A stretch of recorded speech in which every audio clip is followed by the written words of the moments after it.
Hi, everybody. This is Silvio Canto in Dallas, Texas on Sunday, June the 25th. And today we're going to talk about Cuba. We're going to talk with an old friend, Pedro Luis Boitel, who's joining us from Houston, Texas. Pedro, welcome. It's great to have you. Thank you. Likewise, it is a pleasure to talk to Th- you.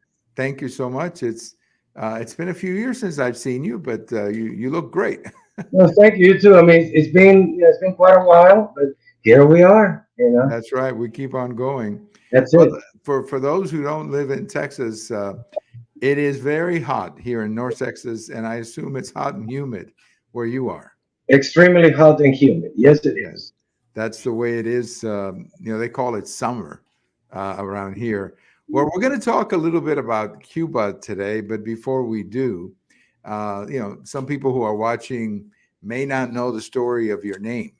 So I think it would be interesting if you could just tell us a little bit about Pedro Luis Boitel, the famous political prisoner in Cuba, who was your uncle. So please just take a few minutes and relate to us that side of your life. Certainly. My uncle was a man of profound convictions, and his integrity remained intact until he took his last breath. Uh, he wasn't going to relinquish his beliefs, and therefore he fought communism from day one. At first, he was connected to Fidel Castro in a certain way, but eventually he realized that Castro was the way that he was guiding the country was towards communism.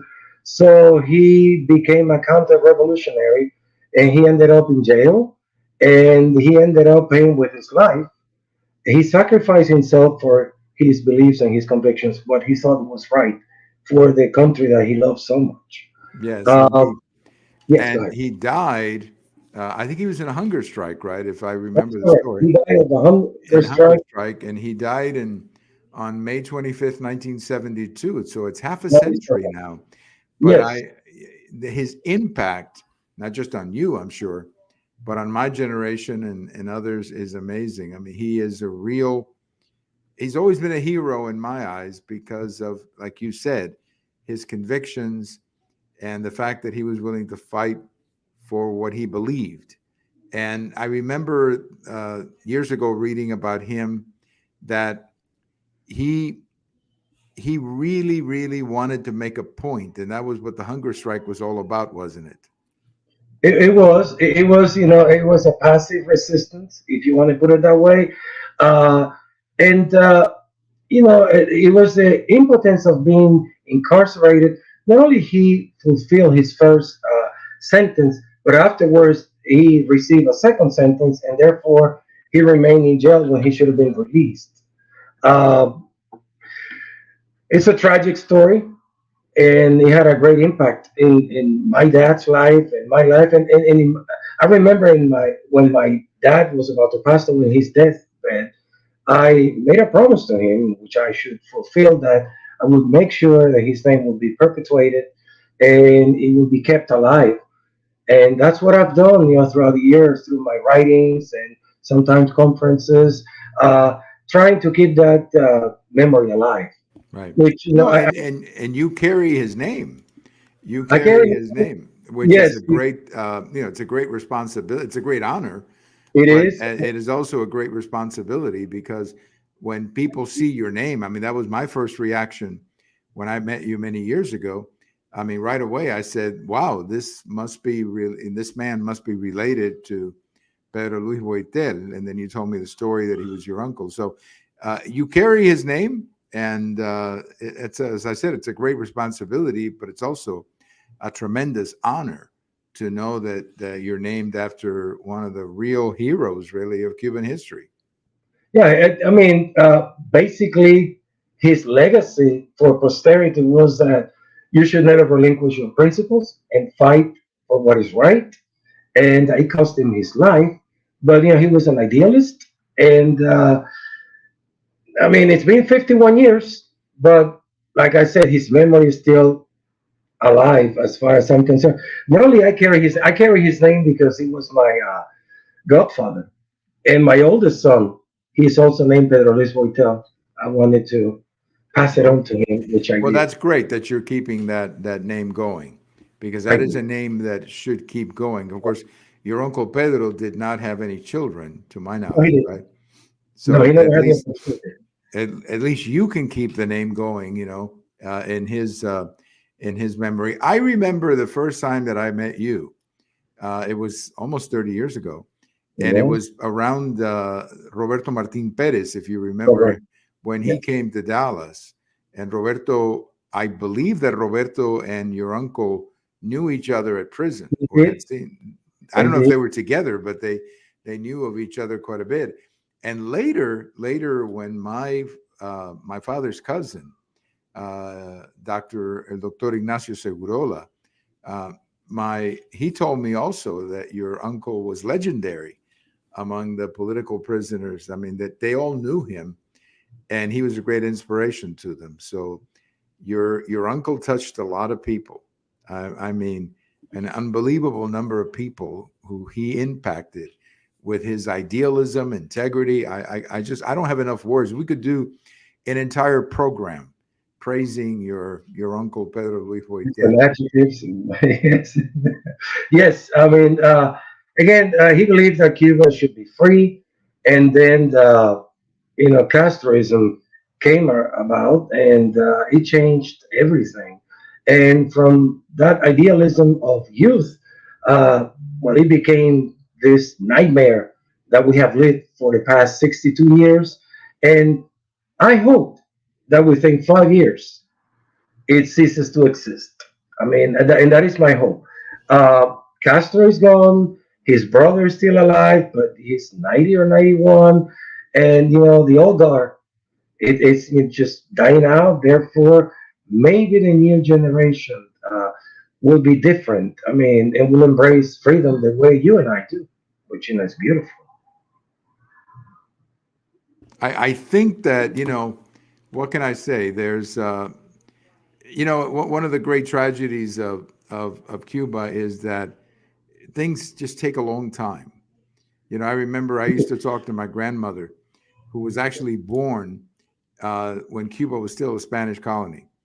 And some of her family were involved in the Cuban independence movement. I think one of her cousins actually fought in the Cuban independence movement. This is from Spain.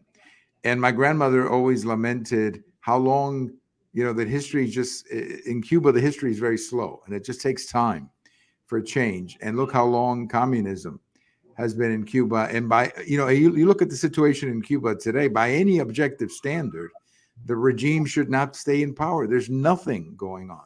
They're not popular. The people are not doing well, but they managed to stay in power. Maybe fear, repression. I don't know. I mean, but they managed to stay in power somehow. I have my own theory, and it's that every time Cubans go back to Cuba, they generate revenues for the government.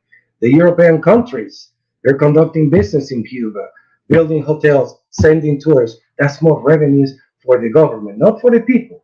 Because if you think about it, communism, it makes everyone equally poor, except the ones at the top, the ruling class, who reap all the benefits of a totalitarian regime. Their children go to the best schools abroad, and they have all the privileges that are neglected to the Cuban people. So it's amazing. 62 years, and when is it going to end? I mean, I wish I knew, and I hope it's soon, and I hope it happens within my lifetime. Yes. Well, I me mean, it's too. Me too. consummated within my No, I life. mean, every time I think when that day comes, and it will come, It will come. the one thing that I will think most about is my parents. That's the one thing that will be foremost in my mind is my parents. My parents didn't get to see the end of communism in Cuba, obviously, and I would love to go to Cuba, and I have one wish to go to Cuba and see the church where my parents were married. That is the one wish I have. I don't really care about seeing anything else, but I want to go to the church where they were married. I just want to go to that church, and it's still there. It's still there. It's a church in Ciego de Avila where they were married, and I just want to go to that church and see it and touch it. obviously when they were married, I was just a dream.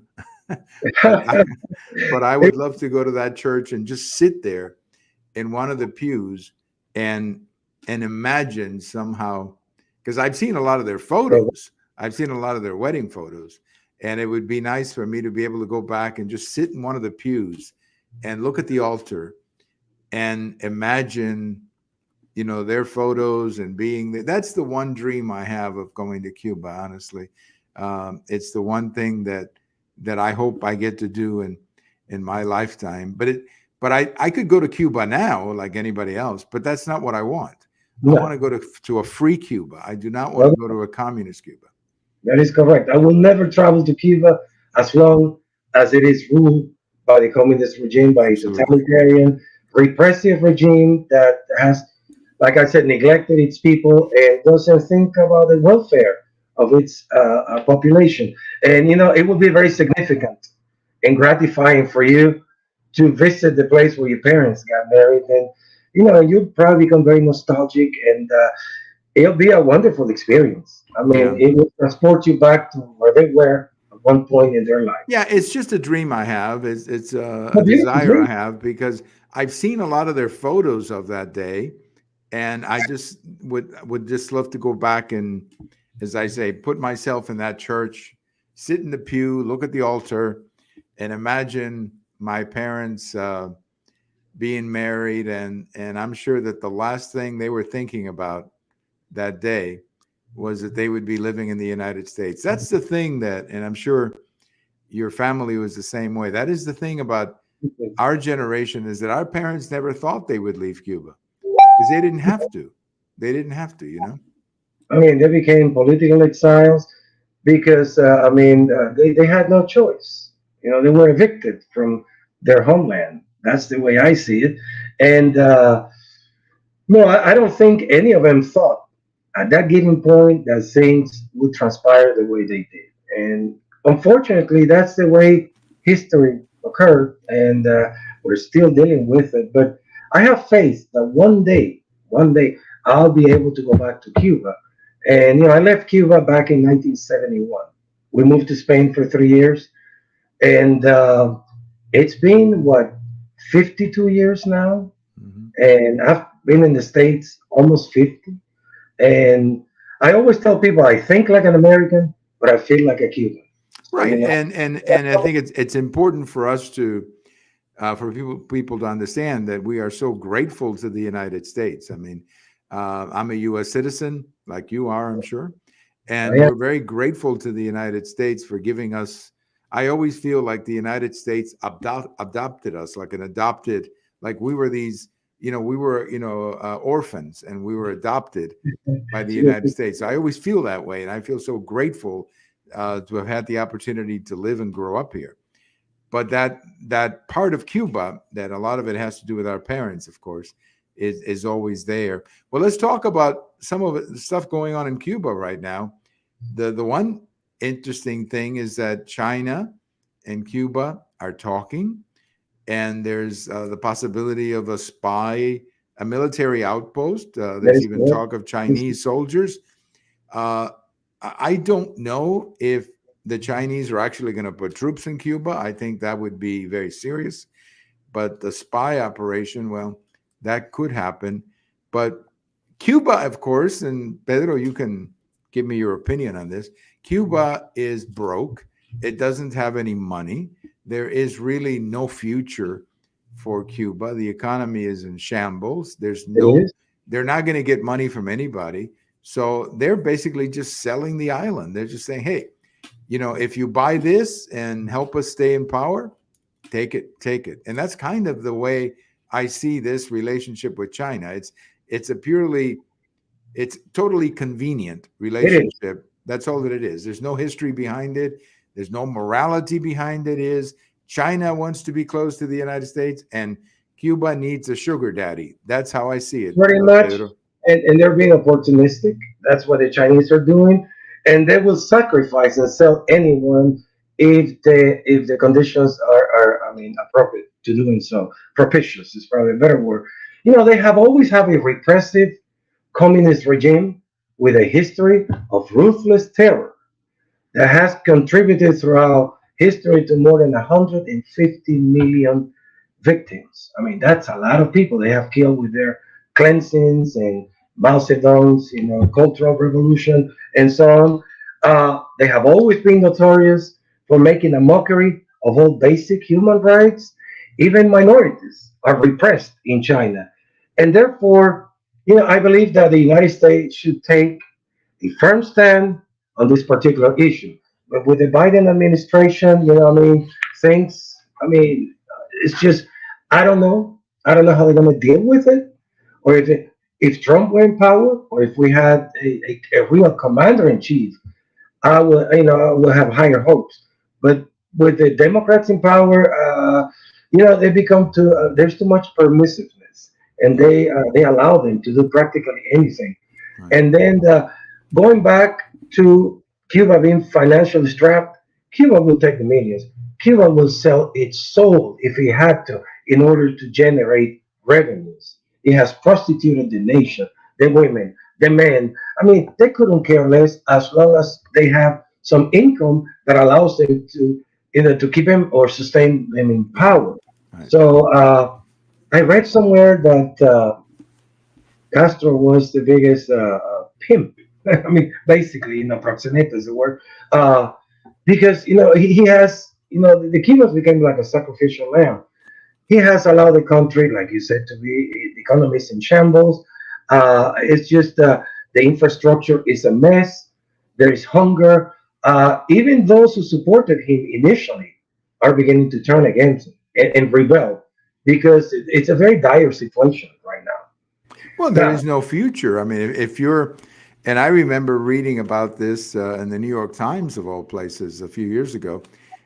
Cuba has a very low birth rate. I mean, Cuba is becoming one of the oldest countries in the hemisphere, and they were asking young people, why don't you want to have babies? And they said, why would you want to bring a baby in here? Why would you want to bring a baby into this country? And young people have the idea of having a baby and having a family, which had always been obviously a tradition in Cuba, has disappeared because the young people, even if they get married, they don't want to have kids. They don't want to bring children, babies, into the country. I mean, the country's a mess. They've had to reschedule all their debts. Countries have had to forgive their debts. So it's a total mess. So they're they're basically just saying to the Chinese, hey, you can have whatever you want, just keep us in power. That's it.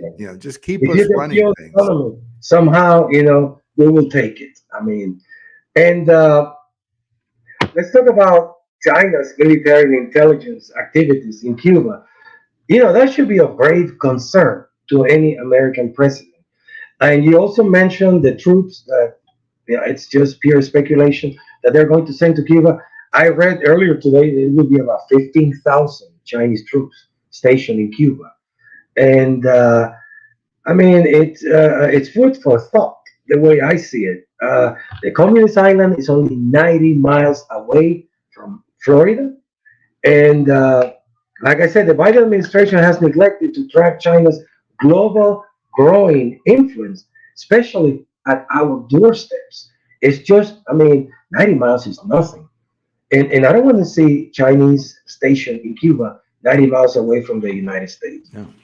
I So mean, yeah, what do you think could be done to curtail or to limit China's influence in Cuba? right. What can the present administration, Biden's administration, do to I don't know if to put an end to it, but at least to become a deterrent to it? Right.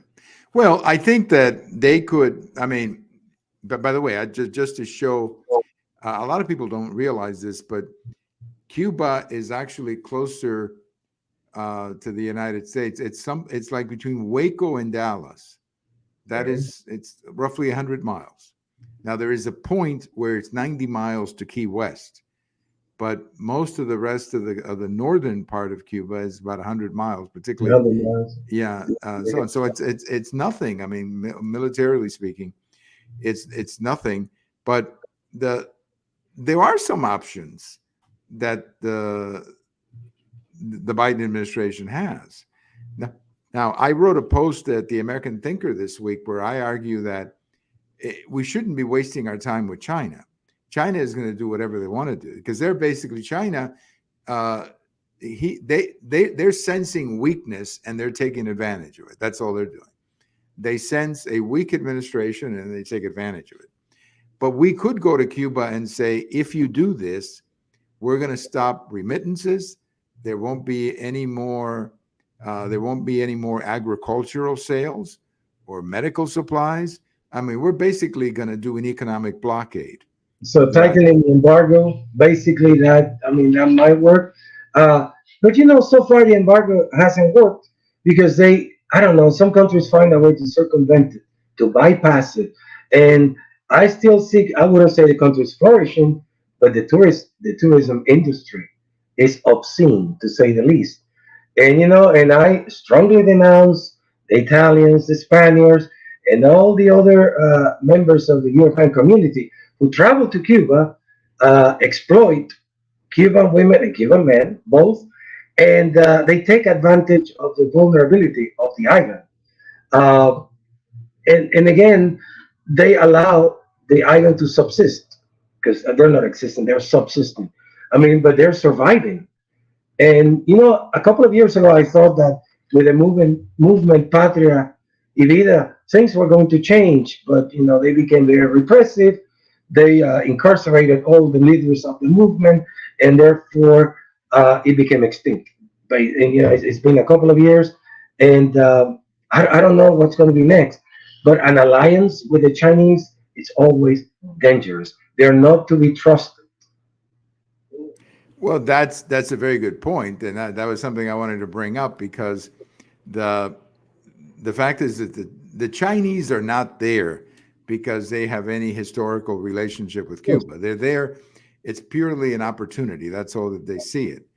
And so they're also very practical people. I mean, they will pull the chain on the pragmatic. Cuban government the minute they think that. I mean, if for example the American government are in a negotiation with China and say, okay, we'll give you a better economic deal if you get rid of the Cuban government, the Chinese would do it in a heartbeat They because they will. don't really care. Yes, they would. Yeah, they don't care about Cuba. They don't have any historical ties with Cuba. Although I should say this, this has nothing to do with China, but there were many Cubans who came to Cuba 100 years or so ago of Chinese descent, and there That was is a correct. large Cuban population of Chinese descent. And I remember my father used to tell me stories of how there was a neighborhood in Havana called, it was kind of like El Barrio Medellin, Chino. That's what it was called. Medellin, yes, Yeah. yes. And there were many Chinese Cubans who had small businesses and so on. But that's a different, I mean, that's a different China than what we're Correct. talking about now. But yeah, I think the Chinese would pull the rug on Cuba. I mean, the Chinese are not there because of Cuba. They're there because of the United States. And Self-interest. Yes, that's what propels them. That's what motivates them. And they have the economic power. So they do present a threat, as far as I'm concerned, and something must be done about it. And I don't know if this administration is capable of doing so. well, Uh, they better because I think public opinion is not going to go well for them if there's suddenly 20,000 or 10,000 Chinese troops in Cuba. That's not going to be an easy one to sell to the they're too American close to people. come. That's the way I see it. And I want to keep them away from the hemisphere. But they have had influence in Africa. They're expanding in Latin America, and they have become something to deal with. I mean, a serious threat, like I mentioned before. Um, Again, we'll see how much more they expand, and we'll see if anybody attempts to block them, stop them, or like I said, deter them, or just become an impediment along the way so they don't continue spreading and diffusing their message of hatred, because that's what it is. Uh, Communism, it's a failure. But you're talking about The Chinese have a market-oriented economy, yet they're very repressive and they have total control. It's centralized, and there are a lot of millionaires in the Chinese government right now. So they have learned how to profit from the capitalist point of view, yet they have maintained this lack of freedom, a lack of human rights. Even minorities are persecuted and repressed in China. Um, our homeland must be a national interest, must be protected at any cost. And we need a president with guts. And the one we have right now, he's been debilitated by the left. He Right. listens to the left. I mean, the country, our country right now, it's a mess. Right. It's evenly divided. And if we don't have a Republican president soon, things are just going to get worse than they are. Right. And that's the way I see it. No, I see you're right. I see a lot of bad signs in the country, not just the And the same, situation with China and Cuba. Look at the cultural situation in the country. I mean, look at the, this, all this nonsense about, people marching or dressing. I mean, men dressing up as women and performing in front of children. I mean, there's like this cultural problem that we have as well. It just seems like everything is coming apart. It feels like, it's not the country. I don't know if you have the same feeling, but a lot of times I grew up in. Yes, no, it you is. wake up in the morning and say, wait a minute, is this the same country I was living in 5 years ago? Because it doesn't feel that way, Pedro. I always call it, it's either the American dream or the socialist nightmare. That's the choice that we have. And socialism is a stepping stone to communism. I mean, it's not far from communism. And I believe in the American Constitution we agree to disagree, and that's okay. You can have your beliefs, your set of beliefs. I can have mine. I don't have to agree with everything you say, neither you with me. But I mean, respecting each other. The left has become too intolerant. They are the intransigent ones. They are the ones that prohibit, forbid, I mean, prescribe. What's going on? Yes, I came to this country almost 50 years ago, and the contrast, it's uncanny to say the least. This is not the America where I grew up, where you could have dreams, you could make something out of yourself if you work hard and meritoriously earn it. This is a country of entitlements right now. We have to pay taxes to support parasites. I don't believe in that. I believe in you work hard, you earn your money, you build your future. That's the way it should be. That's the way it was always. Well, that's it. And that's the country that I And I remember too. I cherish mean, and and I I just, treasure. but I just, it's just amazing to me when I look around and it's just a different country and it's such a short time. The country has gone to hell. I mean, I don't know how else to say it. I mean, it's just been a total collapse. Well, Pedro, we're going to have to wrap it up because the one thing we cannot have is an unlimited clock. But I, Okay, I hope that we can do this again. I would And love to. uh, Yes. and please tell where can people read what you write? I mean, do you have like Uh, a website? Facebook, I have a page, Pedro Luis Boitel, and let's see. I don't know if I can. I'll go ahead. I'll send it to you. I'll send you the link, and that Well, way, if it's on Facebook, I have it, of you have course, it. because Okay, that's how I perfect. contacted you. All right. But but I think that if you put, I know you put things on Facebook so people can follow you there They do. They and do. get your articles. But I want to thank you so much for your joining us today, and thank you so much. And again, you carry a great name, the name of your Okay. uncle Pedro Luis Boitel, who was just a great Cuban and someone that all of us admire so much. I mean, I remember it's just there's a lot of great things about your uncle that I We can remember do reading. a podcast next time on my uncle, and I'll go ahead and put something together that I can share with the public so we can disseminate it. Right. Yeah. No, you're right. And there is a book that somebody wrote about your uncle, right? But it's in Spanish. I Yes, remember. there's an Argentine author who Right. wrote a book, and I believe he won an award in Madrid, in Spain. I haven't read it. I've read other books, but not that one. So Yeah, no, there is a book because in the Amazon they have that book. They have a book about your uncle. Because I I know went to what look you're and talking see. about. I have a copy of that.